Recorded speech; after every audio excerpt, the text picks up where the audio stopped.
बिस्मिल्लाहिर्रहमानिर्रहीम। जनाब, स्टोरीज़ मैंने दो शेयर करनी हैं। स्टोरीज़ दोनों इंतहाई अहम हैं। चौधरी निसार साहब कल पंजाब असम्बली का हल्फ ले रहे हैं। इस हल्फ पे उन्हें किसने राज़ी किया? क्या नून लीग से ग्रीन सिग्नल मिल गया है? क्या चक्कर है? इस पे बहुत ही डिटेल्ड तबसरा करना है। और दूसरी बात, दूसरी स्टोरी, हुकूमत पाकिस्तान यानी कप्तान साहब ने ख़त लिखा सुप्रीम कोर्ट ऑफ पाकिस्तान को कि मलिक रियाज साहब को रिलीफ दिया जाए। ये क्या चक्कर है भाई? बड़ी अजीबो गरीब किस्म की बातें हैं। पहले आ जाएं चौधरी निसार साहब वाली बात पे। स्टोरीज़ दोनों अहम हैं, आपके रोंगटे खड़े हो जाएंगे सुन के। चौधरी निसार साहब पहले सुना था जनाब वो हल्फ ले रहे हैं, फिर उनकी तरदीद आ गई। उसके बाद हमने सुना कि जनाब उनको दोबारा हल्फ लेने पर, पंजाब असम्बली का हल्फ उठाने पर रुकनीत का राज़ी कर लिया गया है। और ये रिपोर्ट हो रहा है कि जनाब ये राज़ी किया है शहबाज शरीफ साहब ने, ख्वाजा साद रफ़ीक साहब ने और चौधरी तनवीर साहब ने। अच्छा, ये तीनों लोग ख़ुद शहबाज शरीफ साहब ग्रुप के बंदे हैं। अब बहुत सारे सवालात उठते हैं यहाँ पर, वो सवालात मैं उठाऊँगा जी, लेकिन पहले इसकी बड़ी इम्पॉर्टेंट कुछ डिटेल्स आ रही हैं। कुछ ऐसी डेवलपमेंट्स हैं जिनसे कुछ रोंगटे खड़े हो जाते हैं, जिनसे कुछ सवालात उभरते हैं। वो सवालात क्या हैं मैं बताऊँगा। हुकूमत ने, पंजाब हुकूमत ने यानी पीटीआई की हुकूमत ने, ज़ाहिर है वो कप्तान साहब के कहने पे ही होगा, उन्होंने वो हल्फ रुकवाने की सरतोड़ कोशिशें शुरू कर दी हैं। क्यों भाई? किस बुनियाद पे? वो जो ऑर्डिनेंस आया कि जी जिसने 60 रोज़ तक हल्फ ना लिया उसकी रुकनीत ख़त्म हो जाएगी, जिसमें बाद में कहा गया कि जनाब चौधरी निसार साहब भी ज़द में आएंगे और ख़ुद इसाक डार साहब भी ज़द में आएंगे। उस ऑर्डिनेंस को बुनियाद बनाकर पीटीआई की हुकूमत ये सरतोड़ कोशिश कर रही है कि किसी तरीके से चौधरी निसार साहब का हल्फ रुकवाया जाए। बड़ी दिलचस्प डेवलपमेंट्स हैं। अब कुछ तो है ना, इससे मुराद ये है कि दाल में कुछ काला है। वो क्यों रुकवाना चाह रहे हैं? अच्छा, एक और मज़े की बात बताऊं, ख़ुद फ़रोग़ नसीम साहब के ज़राए ये बता रहे हैं कि भाई उससे कुछ नहीं होता। अब आप समझ तो गए होंगे फ़रोग़ नसीम साहब वज़ीर कानून साहब किन के बंदे हैं। वो किन के कहने पे बात करते हैं, वो किन के कहने पे लब कुशाई करते हैं, वो किन के कहने पर आंखें झपकते हैं। वो फरमा रहे हैं कि नहीं जी नहीं, उस हल्फ से जो है ना, उस ऑर्डिनेंस से हल्फ नहीं रुकता। इसका मतलब है कुछ गड़बड़ है। उन्होंने कहा कि वो एक तो ये है कि कौमी असम्बली और सेनेट जब इजलास हो रहा हो तो तब ऑर्डिनेंस आ नहीं सकता, और दूसरी बात ये है कि ऑर्डिनेंस जब तक वो फुली यानी फुल फ्लेज्ड फॉर्म में जब तक वो नाफिज ना हो जाए तब तक वो नहीं हो सकता, यानी नाफिजुल अमल ना हो जाए तब तक उसका जो है ना इतलाक नहीं होता। तो वो कोई उन्होंने कानूनी आईनी लिच निकाली हुई है। वो कहते हैं नहीं जी, इसका मतलब ये है कि चौधरी निसार साहब का हल्फ लेना कुछ फोर्सेस के लिए कितना ज़्यादा ज़रूरी है। अपना फ़रोग़ नसीम साहब के इस बयान से खैर से जो है ना पता चल रहा है। अच्छा, अब ये भी पता चला कि वो कल यानी पीर के रोज़ 24 मई को हल्फ उठाएंगे पंजाब असम्बली का। अब ये कोई नहीं पता होता, वो आखिरी मौके पर कहीं को यू टर्न ले लेते हैं या कहीं कोई और को डेवलपमेंट हो जाती है। वैसे शेख साहब ने भी, वज़ीर दाखिला साहब ने भी इसकी तस्दीक कर दी है कि जी वो कल हल्फ उठाएंगे। ठीक है, अच्छा, वो भी आपको पता है शेख साहब किन के बंदे हैं। खैर, ये डेवलपमेंट्स तो बड़ी अहम हो रही हैं ना। अच्छा, फिर इसके साथ ये भी कहा जा रहा है कि कल उनकी मुलाकात भी है हल्फ उठाने से पहले शहबाज शरीफ साहब से। बहुत सारे अमूर तय हो चुके हैं और बहुत सारे अमूर तय होंगे भी सही। अच्छा, फिर उनकी ये भी बताया जा रहा है कि इस पर उन्हें शहबाज शरीफ साहब ने, ख्वाजा साद रफ़ीक साहब ने और चौधरी तनवीर ने राज़ी किया। क्योंकि पहले एक ख़बर आई थी, फिर उन्होंने तरदीद की, फिर उसके बाद दोबारा ख़बरें आने लग गईं, तो इस पर उनको राज़ी किया। अब ये भी बताया जा रहा है जनाब कि नून लीग से उनको ग्रीन सिग्नल भी मिल चुका है। अच्छा, अगर नून लीग से बिलफर्ज उनको ग्रीन सिग्नल मिल चुका है तो फिर सवाल ये होगा कि जाहिर है मरियम नवाज साहबा की बहुत ग्रिप है पार्टी पर, उनका बहुत मजबूत ग्रुप है। और उनका क्या ग्रुप हो, यानी कि मकसद कहने का ये है कि नवाज शरीफ साहब का जो फैसला है वो फाइनल फैसला होता है, वो हरफ आखिर होता है। ये अगर नून लीग से ग्रीन सिग्नल मिला है तो नवाज शरीफ साहब की मर्जी के बगैर तो नहीं मिल सकता, बड़े मियाँ साहब की मर्जी के बगैर तो उनको ग्रीन सिग्नल नहीं मिल सकता, क्योंकि हमें याद है। अच्छा, इसके साथ ये भी कहा जा रहा है कि चौधरी निसार साहब अपना इसहाक डार साहब से भी मुसलसल राब्ते में हैं। ठीक, तो फिर इसका मतलब ये हुआ ना कि मियाँ साहब के बगैर तो ये नहीं हो सकता, क्योंकि हमें याद है कि यही साहब खुद गए थे वहाँ पर लंदन में और मियाँ साहब ने मुलाकात तक का टाइम नहीं दिया था। शहबाज शरीफ साहब भी सरतोड़ कोशिश करते रहे, सुना है इसहाक डार साहब भी कोशिशें करते रहे और लोग भी कोशिशें करते रहे, लेकिन मियाँ साहब ने घास तक नहीं डाली, मियाँ साहब ने मुलाकात का टाइम नहीं दिया। अब अगर वही चौधरी निसार साहब को नून लीग में ग्रीन सिग्नल मिल गया है तो ये क्या चक्कर है, क्या?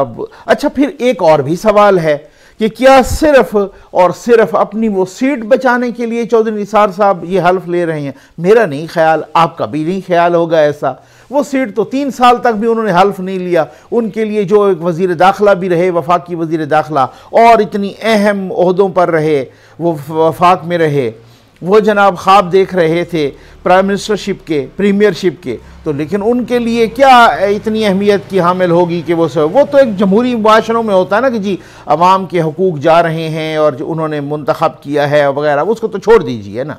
क्या वो सिर्फ सीट बचाने के लिए? मेरा नहीं ख्याल कि सीट बचाने के लिए, फिर ये कहीं और से कुछ और इशारा हुआ होगा कि जी अब फिर देखते हैं कि वसीम अकरम। अच्छा, फिर ये डर जाना और ये सरतोड़ कोशिशें करना पीटीआई हुकूमत का कि किसी तरीके से ये हल्फ ना लें, तो फिर इसका मतलब तो ये है ना कुछ गड़बड़ तो ज़रूर है। अब वो गड़बड़ क्या है ये कल के बाद कुछ और वाज़ेह हो जाएगी। और जनाब अगर नून लीग से मिला है ये सारा उनको ग्रीन सिग्नल, तो फिर जाहिर है इस पे मियाँ साहब भी ऑन बोर्ड होंगे, बल्कि ऑन बोर्ड क्या होंगे, ये फैसला ही उनका होगा। और मरियम नवाज साहबा की भी, क्योंकि अभी तक तो ऐसा कोई रिएक्शन नहीं आया, ऐसी कोई बात नहीं आई अभी तक। बीनीथ द सरफेस इसका मतलब है बहुत कुछ सेट हो चुका होगा। तो जो वो इस तरह का एलामिया या इस तरह का नैरेटिव या वो नए इंतखाबात की बात इस तरह, तो क्या नून लीग, सवालात तो है ना भाई, सवालात तो उठाएं ना, क्या नून लीग ये पंजाब हुकूमत आखिर में 2 साल के लिए लेने के लिए तैयार है? मतलब इसमें 2 कॉन्सेप्ट्स परसेप्शंस थे ना, इसमें 2 नज़रियात आप कह लें या 2 राय कह लें इस तरीके से। एक ये थी नून लीग के अंदर कि नहीं 3 साल का गांध ना लो, अपने मत्थे न मारो, अपने कंधे पे 3 साल का गांध ना उठाओ इनका, क्योंकि लोग भूल जाते हैं ये आपसे कंट्रोल होगा नहीं, आपसे इसी 3 साल आखिरी 2 साल 1.5 साल में महंगाई कंट्रोल नहीं होगी, ये शहीद बन जाएंगे, सियासी शहीद। ये कहेंगे देखें जी हमारी हुकूमत गिरा दी, और देखें जी हम तो ये करने वाले थे, हम तो खैर से ज़मीन पर चांद तोड़ के लाने वाले थे, हम तो नहरें बहाने वाले थे दूध और शहद की, इन्होंने हुकूमत खींच ली हमसे, और आपसे भी ऐसा कुछ नहीं हो पाएगा, अवाम आपके खिलाफ हो जाएंगे, कहेंगे इन्होंने महंगाई कंट्रोल नहीं की, इलेक्शन में आपको नुकसान होगा। दूसरी एक राय ये है नून लीग में, वो कहते हैं कि नहीं आखिरी 2 साल अगर मिलते हैं किसी तरीके से तो आप ले लें। उसकी वजह यह है कि आप उन 2 सालों में मजबूत करेंगे नून लीग को, इन 2 सालों में हल्के की जो सियासत होगी, इन 2 सालों में ब्यूरोक्रेसी के साथ जो दोबारा से सेटिंग होगी, बहुत सारी चीज़ें। अब कौन सी राय ज़्यादा मोतबर है और कौन सी राय ज़्यादा बेहतर है, ये व्यूअर फैसला करेंगे। और ख़ास तौर पे मैं समझता हूँ कि क्या ये नून लीग के वोटर सपोर्टर्स और जो वो वोट को इज़्ज़त दो का बयानिया और वो सारी चीज़ें, क्या वो ये सारी इनको वो क्या सपोर्ट करेंगे और वो वोटर सपोर्टर इनको एक्सेप्ट करेंगे ऐसे किसी भी डेवलपमेंट को? और एक और सवाल, और फिर उसके बाद मलिक रियाज वाली स्टोरी पे मैं जाता हूँ। वो सवाल ये है कि क्या कंट्रोल टावर से भी बहुत सारी चीज़ें ऐसी तय पा चुकी हैं, क्या कंट्रोल टावर से भी ऐसा बहुत कुछ तय पा चुका है कि अगर चौधरी निसार साहब बतौर वज़ीर आला पंजाब आते हैं तो फिर क्या क्या चीज़ें तय पा चुकी हैं? नेक्स्ट इलेक्शन में, या कौन कौन सी चीज़ें मरियम नवाज साहबा के हवाले से, कौन सी चीज़ें, क्या अगले इलेक्शन के बाद उन्होंने प्राइम मिनिस्टर होना है, और क्या ये इनकी भी मुद्दत कितनी होगी, और क्या सूरत हाल होगी, क्या ये सिर्फ कंट्रोल टावर का वसीम अकरम प्लस से जान छुड़ाने की है, क्या ये कोई नून लीग के अगेंस्ट कोई साजिश है, क्या ये कोई तकसीम करने की साजिश है, क्या ये उनके साथ कोई मामलात है। सवालात सारे होंगे ना, आप भी सवालात कीजिए, क्योंकि सवाल नहीं होगा तो सवाल आएगा। आ जाए जनाब, इसका इंतज़ार करेंगे। स्टोरी अभी तो डेवलपिंग स्टोरी है, बहुत कुछ इसमें सामने आएगा। लेकिन PTI की हुकूमत ने दूसरी स्टोरी पे आ जाए। सुप्रीम कोर्ट ऑफ पाकिस्तान को एक ख़त लिखा है। क्या उन्होंने कहा है कि जनाब मलिक रियाज साहब से जो किस्तों में पैसे लिए जा रहे हैं, 460 अरब उन्होंने देना था ना जी, इसका भी मैं बैकग्राउंड बता रहा हूं और बताता चलूं जल्दी जल्दी।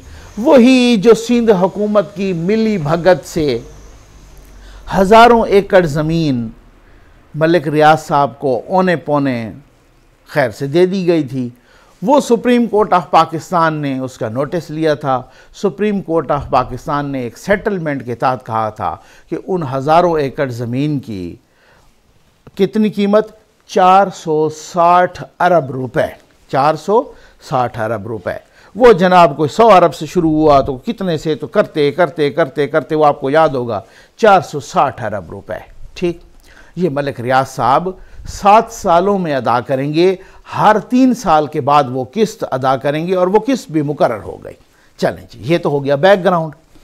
अब जनाब मैं आमतौर पे कहता रहता हूँ कि मलिक रियाज साहब के पास एक ऐसी गिदड़ सिंगी है, मलिक साहब के पास, मलिक साहब द ग्रेट। ठीक है जी, कि जनाब चाहे वो नून लीग हो, चाहे वो पीपल्स पार्टी हो, चाहे वो PTI हो, चाहे वो कोई और जमात हो, चाहे वो कंट्रोल टावर हो, चाहे वो ब्यूरोक्रेसी हो, चाहे हुकूमत हो, चाहे अपोजिशन हो, जो भी हो, सारे के सारे मलिक साहब से हमदर्दी करने में एक ही पेज पर होते हैं।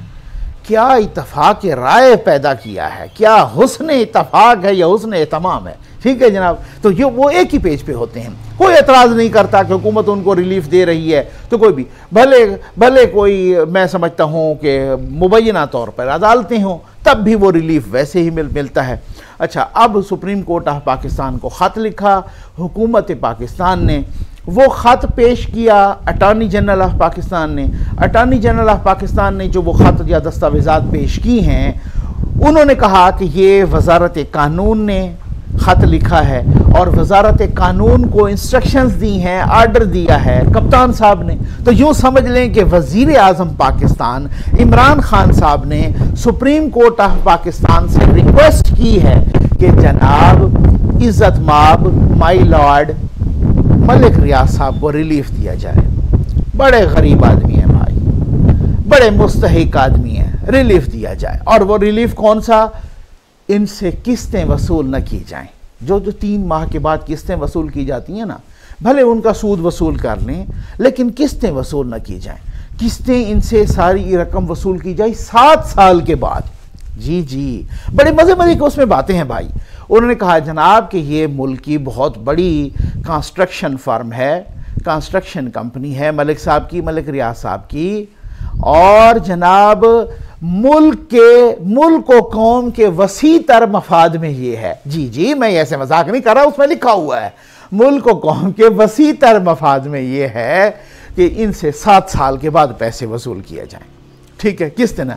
अब कौन वो कहेगा कि मतलब वो इसमें वो कहते हैं ना कि जिस तरह से कौन जीता है तेरी जुल्फ के सर होने तक। ठीक, तो अब आप अंदाज़ा करें कि वो कहते हैं कि जी इनसे 7 साल के बाद वसूल किए जाएं। पता नहीं 7 साल के बाद किसकी हुकूमत होगी, वो को नई लीच निकालेंगे, वो कहेंगे कि जनाब इनसे, उन्होंने तो पिछलों ने ये किया था, इनसे 15 साल के बाद वसूल किए जाए। ठीक है ना, अब वो बेचारे दिवालिया हो गए, अल्लाह माफ़ करे। ठीक है ना, बहुत गरीब है ना।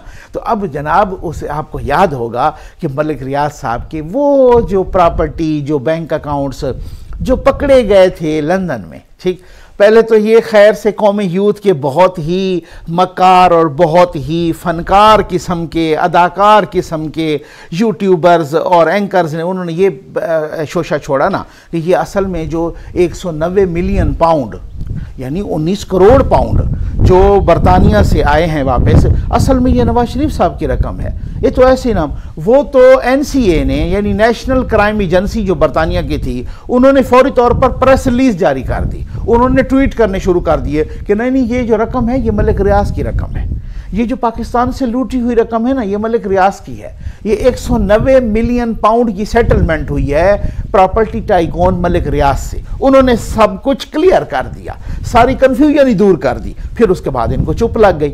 अच्छा, अब वो रकम आई पाकिस्तान में 190 मिलियन भाई, 190 मिलियन पाउंड, ये 19 करोड़ पाउंड बनता है, ठीक है ना। ये पाकिस्तानी रुपयों में तो गालिबन में आप हिसाब कर लें 40 अरब से ज़्यादा बनता है, 40-41 अरब।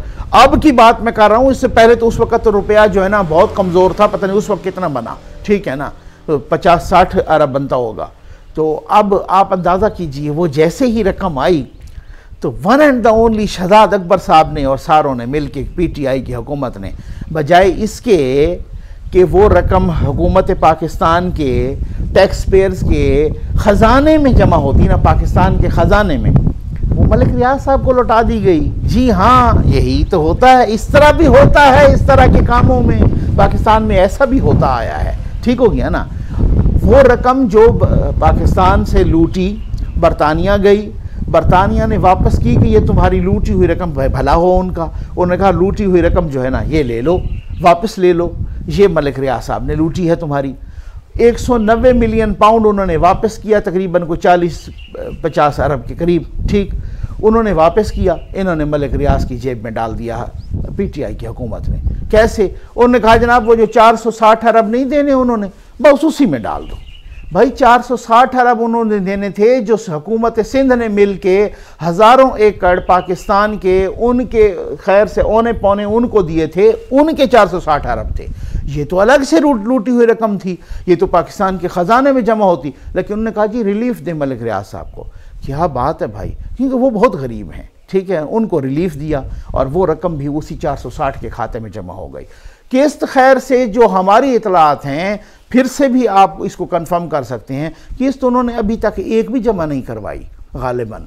लेकिन उस किस्त के जमा करने से पहले सारी तगदो हो रही है। पहले उन्होंने ख़ुद दरख्वास्तें दी कि जी मुझे रिलीफ दिया जाए, फिर सुप्रीम कोर्ट ने नहीं दिया अगर रिलीफ। अब हुकूमत आगे आ गई है मलिक रियाज साहब के और बैरिया टाउन के मफादात को जो है ना डिफेंड करने के लिए, और फरमाया कि कौम, मुल्क व कौम के वसी तर मफाद में ये है, बहुत बड़ी कंस्ट्रक्शन कंपनी है, कंस्ट्रक्शन फर्म है, इसको जनाब मफाद में, मुल्क व कौम के वसी तर मफाद में इसको रिलीफ दिया जाए।